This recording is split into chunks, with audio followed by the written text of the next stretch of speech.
오늘도 선하신 하나님을 의지하여 말씀 앞에 나오신 성도님들에게 부활의 소망과 위로가 함께하기를 소망합니다. 이제 하나님의 임재와 도우심을 구하는 기도 드리겠습니다. 이 시간 말씀 앞으로 나아갑니다. 말씀 안에 담긴 주님의 뜻을 다 깨닫지 못하고 전부를 이해하지 못한다 할지라도 성령의 인도를 따라 은혜의 자리로 나아가게 하셔서 이 시간이 하늘과 땅이 만나는 거룩한 성소가 되게 하사 말씀 안에 있는 저희 역시 거룩한 제사장의 삶으로 변화시켜 주소서. 이 모든 간구 예수님의 이름으로 기도드립니다. 아멘. 이제 하나님께서 오늘 우리에게 주시는 말씀을 읽겠습니다. 먼저는 구약 성경 역대하 30장 18절에서 19절 말씀입니다. 선하신 주님, 주님을 찾기로 마음을 정한 모든 사람들에게 은총을 베푸소서. 신약 성경 마가복음 2장 17절입니다. 예수께서 말씀하십니다. 나는 의인을 부르러 온 것이 아니라 죄인을 부르러 왔다.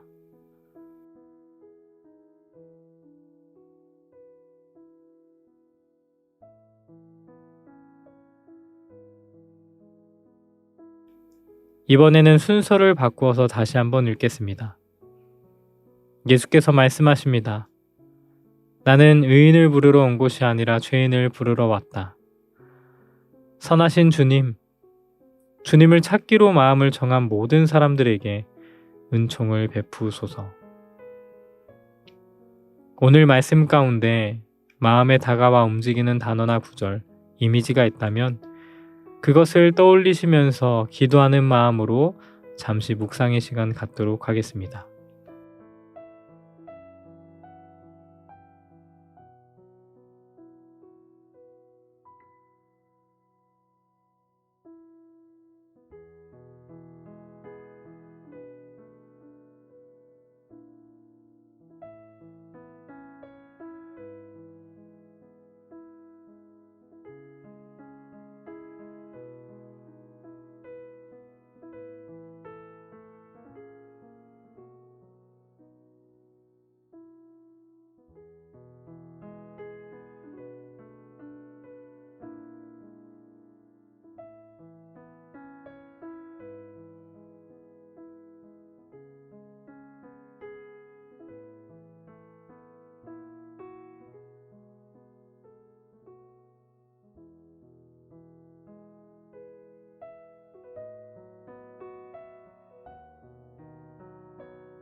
이탈리아 초기 바로크의 대표적인 화가 카라바조가 그린 마태의 소명이라는 그림이 있습니다. 그런데 그 그림을 보게 되면 그림의 배경이 특이하게도 예수님이 활동하던 그런 기원전이 아닌 17세기가 막 시작되는 그런 로마의 한 선술집입니다. 술집에서는 대낮부터 작은 도박판이 벌어졌습니다. 젊은 사람부터 나이 지긋한 사람까지 다양한 군상들이 테이블에 모여 소소한 내기를 하고 있었습니다. 선술집 앞을 지나가던 예수는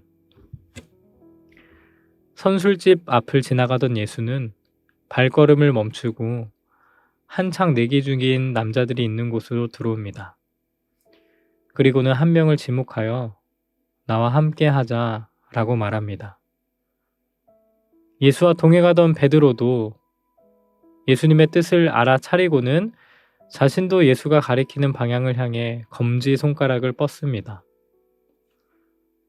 도박에 열중하던 몇몇은 갑자기 쳐들어온 방해꾼들을 쳐다봅니다. 예수님과 베드로가 그 무리 중 한 남자를 쳐다보며 가리키자 그 남자는 자기를 불렀냐며 자신의 가슴에 손가락을 가져다 댑니다. 이를 확인하듯 왼편에 있는 예수님과 베드로 머리 위에서 강렬한 빛이 떨어져 남자의 얼굴로 향하는 그런 그림을 볼 수 있습니다.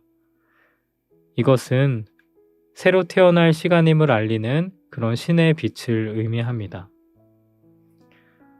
세리마테는 세금 징수원이었습니다. 예수님이 살던 로마 시대에 세금 징수원은 경멸받는 그런 직업이었습니다. 세금 징수원들은 사람들에게 세금을 걷어서 정해진 금액은 국가에 내고 나머지 수익은 자신이 차지했습니다. 지금으로 치면 일종의 개인 사업자였습니다. 세금 징수원들은 더 많은 수익을 위해 정해진 금액보다 많은 액수를 사람들에게 뜯어냈습니다. 그러니 사람들은 그를 곱게 보지 않았겠죠. 작품 속의 마태는 일이 없는 날이면 그렇게 술집에서 종종 도박도 했던 것으로 그려내고 있습니다. 카라바조는 배경을 이탈리아 로마로 바꾸고 그림 속 인물들에게 당시 로마 옷을 입혀서 이 일이 마치 동시대에 일어난 것처럼 현장감을 부여했습니다. 중요한 인물이 예수와 베드로의 얼굴을 명확하게 처리하지도 않았고 오히려 도박꾼들의 얼굴을 부각하여 사건 자체의 생생함을 살리고 있습니다. 예수가 부르는 사건을 통해 마태의 죽음과 탄생을 동시에 보여주고 있습니다. 그런데 마태의 오른손을 자세히 들여다보면 동전을 쥐고 있습니다. 하지만 다른 한 손으로는 자신을 가리키고 있습니다. 이러한 행동을 통해 속세와 성스러움이 교차하고 있으며 신의 빛으로 인해 마태는 과거의 나는 사라지고 예수님의 제자로서 새로운 삶을 맞이하고 있습니다. 즉, 죽음과 탄생이 한 화폭에 공존하고 있는 것입니다. 카라바조는 오른쪽에서 뻗어오는 그 강렬한 빛을 통해 완전히 상반되는 두 개념을 제시하고 있습니다. 그런데 어째서 예수님은 그 마태를 제자로 삼으신 걸까요? 나는 의인을 부르러 온 것이 아니라 죄인을 부르러 왔다. 의인은 예수가 없어도 세상을 선하게 만드는 사람이지만 죄인은 깨달음이 필요한 사람으로 죄를 깨닫기 위해서는 예수님이 필요합니다. 그러니 예수님은 가던 길을 멈추고 마태를 부르셨습니다. 그 길로 마태는 예수님의 제자가 되어 선교 활동을 하였고 4대 복음서 중 하나인 마태복음을 지었습니다. 사랑하는 성도 여러분, 거룩한 존재의 부름으로 새로 태어난다는 종교적인 내용은 뒤로하고 우리 인생에서 그림과 같은 일이 일어나는 것은 축복입니다. 내 삶을 이끌어줄 강력한 소명을 만난다는 것은 얼마나 짜릿한 일일까요? 그림에서 마태를 비추는 저 빛은 신의 빛이자 소명의 빛이기도 합니다. 그런데 소명이란 종교적으로 신의 부르심을 받는 것을 뜻하지만 개인이 세상에서 할 수 있는 해야만 하는 최선의 일이라고도 정의하고 싶습니다. 내가 이 세상에 태어난 것은 무엇 때문인지, 어떻게 살아야 의미 있는 삶을 살았다고 할 수 있을지 고민하는 날이면 카라바조의 작품 속 마태에게 부러움을 느낍니다. 착한 사람도 아닌데 갑자기 성스러운 인물로 소명을 받게 되는 그런 마태를 보면서 말이죠. 저에게도 강력한 존재가 나타나서 너는 이걸 해야 해 라고 시원하게 말해준다면 얼마나 좋을까요? 그러나 나를 바꾸어줄 강력한 누군가를 기다리는 대신 나 자신에게 끊임없이 말을 걸어야 하는 것이 중요합니다.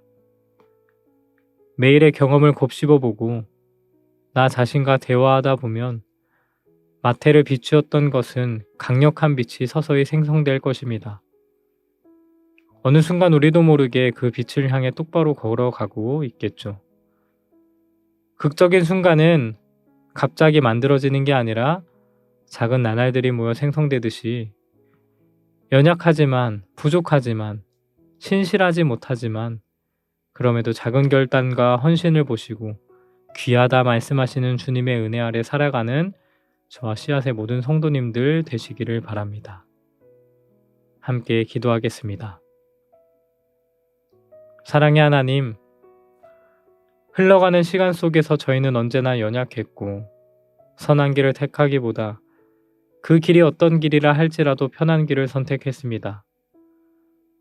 힘들어하는 이들의 안타까운 외침에는 귀를 닫고 왜 내 말은 들어주지 않냐고 하늘을 향해 투정 부리기도 했습니다. 스스로 그리스도인이라 부끄럼 없이 말하지만 정작 그 삶 속에 그리스도의 흔적을 찾기란 쉽지가 않습니다. 그럼에도 이렇게 하나님 앞에 나왔습니다. 주님, 그러나 주님은 그런 죄인을 찾으신다고 말씀하셨습니다. 끈질기게 주님의 뜻을 외면하는 저희들이지만 끈질기게 다시 찾으시고 부르시는 그 신실함에 엎드리는 저희들 되게 하소서. 그리하여 죄가 있는 곳에 더욱더 큰 은혜가 있음을 깨닫게 하셔서 주님의 뜻에 합당하게 살기 원하는 저희들 되게 하소서. 이 모든 간구 예수님의 이름으로 기도드립니다. 아멘. 이제 계속해서 여러분의 기도와 묵상을 이어가시겠습니다.